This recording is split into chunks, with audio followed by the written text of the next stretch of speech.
नमस्कार। उड़ान IAS academy के छत्तीसगढ़ समसामयिक प्रश्नोत्तर श्रृंखला में मैं सुधीर वर्मा आप सभी का स्वागत करता हूं। इस श्रृंखला में हमने प्रयास किया है कि समसामयिक घटनाक्रमों को आप सब तक प्रश्नोत्तर के माध्यम से पहुंचाया जाए जो आपके एग्जाम के लिए महत्वपूर्ण साबित हों। तो मुख्य विषय में प्रवेश करने के पहले हम आपको बता दें कि पिछले 9 वर्षों की निरंतरता का पालन करते हुए हम पुनः आपके लिए लेकर आए हैं CGPSC pre online test series 2020, जिसके अंतर्गत आपको मिलते हैं न्यूनतम शुल्क में 51 टेस्ट और साथ ही इन सभी टेस्ट के सभी प्रश्नों का वीडियो एनालिसिस। साथ ही छात्र हित को ध्यान में रखकर हमारे संस्थान ने कुछ पुस्तकों का प्रकाशन किया है जो आपके प्रीलिम्स, आपके मुख्य परीक्षा और ACF भर्ती परीक्षा में अत्यंत सहायक सिद्ध हो सकते हैं। आप ये पुस्तकें उड़ान आईएएस एकेडमी संस्थान से अथवा नज़दीकी पुस्तक घर से प्राप्त कर सकते हैं। तो हमसे निरंतर जुड़े रहने के लिए उड़ान आईएएस एडमिनिस्ट्रेटिव एकेडमी हमारे YouTube चैनल को सब्सक्राइब करें और बेल आइकॉन प्रेस करें, जिससे आने वाली सभी वीडियोस की नोटिफिकेशन आप तक पहुंचती रहे। साथ ही CGPSC प्री, मेंस, ACF और IBPS भर्ती संबंधी वीडियोस लगातार पाने के लिए हमारे एप्लीकेशन को गूगल प्ले स्टोर से डाउनलोड करें। चलते हैं आज के पहले प्रश्न में, जो है हाल ही में भारत सरकार के वित्त मंत्रालय द्वारा अगस्त माह में GST संग्रहण संबंधित आंकड़े जारी किए गए हैं। इस रिपोर्ट में अगस्त 2019 की तुलना में अगस्त 2020 के दौरान छत्तीसगढ़ का GST संग्रहण में वृद्धि प्रतिशत कितना रहा है। तो आपको बता दें कि इस वर्ष अगस्त माह के दौरान जो टोटल GST संग्रहण में वृद्धि प्रतिशत की दर रही है वो रही है 6%। तो बता दें कि पिछले वर्ष अगस्त माह में राज्य का GST संकलन जो था है ना, वो था 1873 करोड़ रुपए, जो इस साल अगस्त माह में बढ़कर हो गया है 1994 करोड़ रुपए।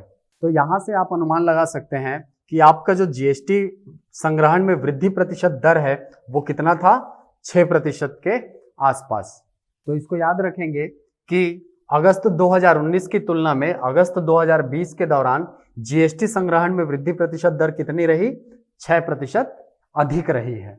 चलते हैं अगले प्रश्न की तरफ। तो हमारा दूसरा प्रश्न है, हाल ही में वित्त मंत्रालय भारत सरकार द्वारा जारी रिपोर्ट के अनुसार GST संग्रहण में छत्तीसगढ़ का स्थान कौन सा रहा है। तो आपको बता दें कि अभी हाल ही में वित्त मंत्रालय ने GST संग्रहण के संबंध में एक रिपोर्ट जारी किया है, जिसके अनुसार छत्तीसगढ़ का रैंक है उसमें चौथा। ठीक है, प्योर फैक्चुअल क्वेश्चन है, अच्छे से याद रखेंगे। चलते हैं अगले प्रश्न की तरफ।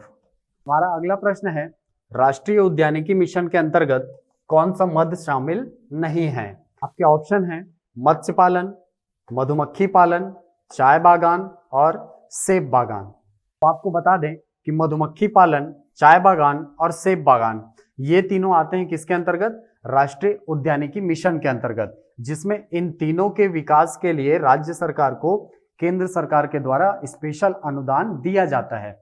जबकि मत्स्य पालन का जो अनुदान है वो आता है नीली क्रांति योजना के अंतर्गत। मत्स्य पालन हेतु राज्यों को अनुदान आता है केंद्र सरकार के द्वारा। तो आपका उत्तर हो जाएगा ऑप्शन नंबर ए, मत्स्य पालन जो है वो राष्ट्रीय उद्यानिकी मिशन के अंतर्गत शामिल नहीं है। चलते हैं अगले प्रश्न की तरफ। अगला प्रश्न है, अगस्त 2020 तक छत्तीसगढ़ सरकार द्वारा संग्रहित GST की राशि कितनी है। तो जैसा कि मैंने आपको पहले बताया कि पिछले वर्ष कितनी थी, 1873 करोड़ रुपए थी, लेकिन इस वर्ष कितनी हो गई है, 1994 करोड़ रुपए। तो ये डेटा इंपॉर्टेंट है, याद रखेंगे। चलते हैं अगले प्रश्न की तरफ। तो हमारा अगला प्रश्न है, द्वितीय राज्य स्तरीय ई लोक अदालत किस दिन आयोजित किया जाएगा। ऑप्शन है 9 सितंबर 2020 को, दूसरा ऑप्शन है 11 सितंबर 2020 को, 18 सितंबर 2020 को या 19 सितंबर 2020 को। तो आपको बता दें कि ये जो द्वितीय राज्य स्तरीय ई लोक अदालत है इसका पूर्व निर्धारित कार्यक्रम था 12 सितंबर का, लेकिन कुछ कारणों से ऐसा संभव नहीं हो पाया और इसके डेट को पोस्टपोन कर दिया गया है और अब ये आयोजित किया जाएगा 19 सितंबर 20 के दिन। चलते हैं अगले प्रश्न की तरफ। चलिए, तो हमारा अगला प्रश्न है, छत्तीसगढ़ के पत्रकार जिन्हें 20वीं वसुंधरा सम्मान से सम्मानित किया गया है। ठीक है, वसुंधरा सम्मान जो है वो चतुर्भुज फाउंडेशन के द्वारा दिया जाता है और आपके पास इसमें ऑप्शन है VM Naidu, TR Nayyar, EV मुरली और HK बालसुंदरम। तो इसका उत्तर है दोस्तों EV मुरली।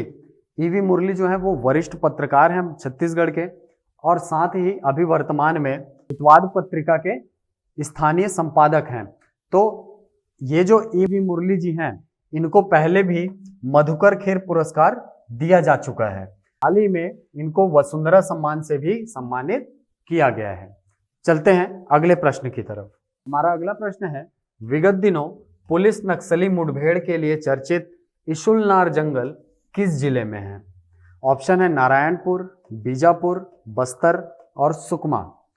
इस प्रकार के प्रश्न अत्यंत महत्वपूर्ण होते हैं।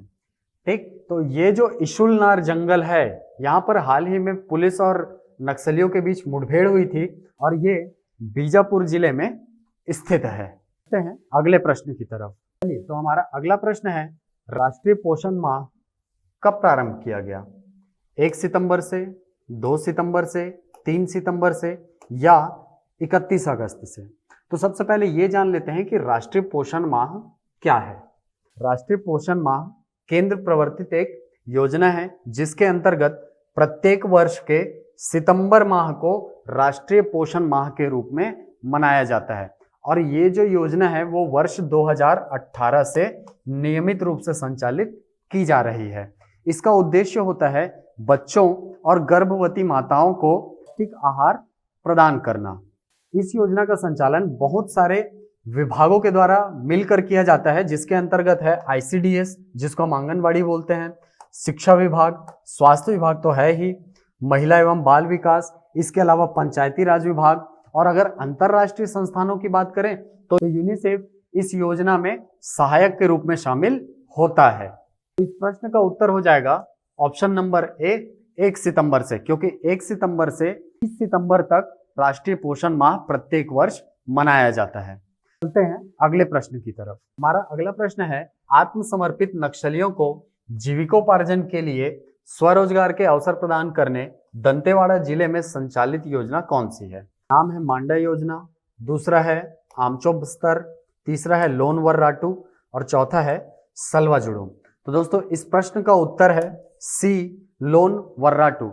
लोन वर्राटू जो योजना है उसके अंतर्गत जो आत्मसमर्पण करने वाले नक्सली हैं उनको स्वरोजगार के अवसर सरकार के द्वारा प्रदान किए जाते हैं और उनको या तो छोटी सी जमीन दे दी जाती है या उन्हें व्यवसाय करने के लिए अवसर प्रदान किया जाता है। साथ ही उनका जॉब कार्ड और आधार कार्ड भी बनाया जाता है, जिससे आधार कार्ड उनके पहचान के लिए होता है और जॉब कार्ड उनको मनरेगा के लिए एलिजिबल बनाता है।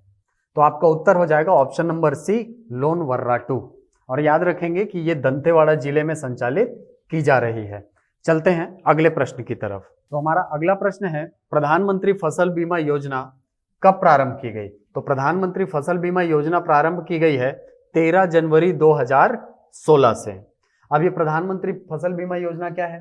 प्रधानमंत्री फसल बीमा योजना एक केंद्र प्रवर्तित योजना है जिसके अंतर्गत किसानों को न्यूनतम प्रीमियम में उनके फसल का बीमा प्रदान किया जाता है। तो आपको ये भी बता दें कि जो बीमा की राशि होती है वो रबी फसल के लिए 1.5%, खरीफ फसल के लिए 2% और जायद या वाणिज्यिक फसलों के लिए 5% तक की होती है।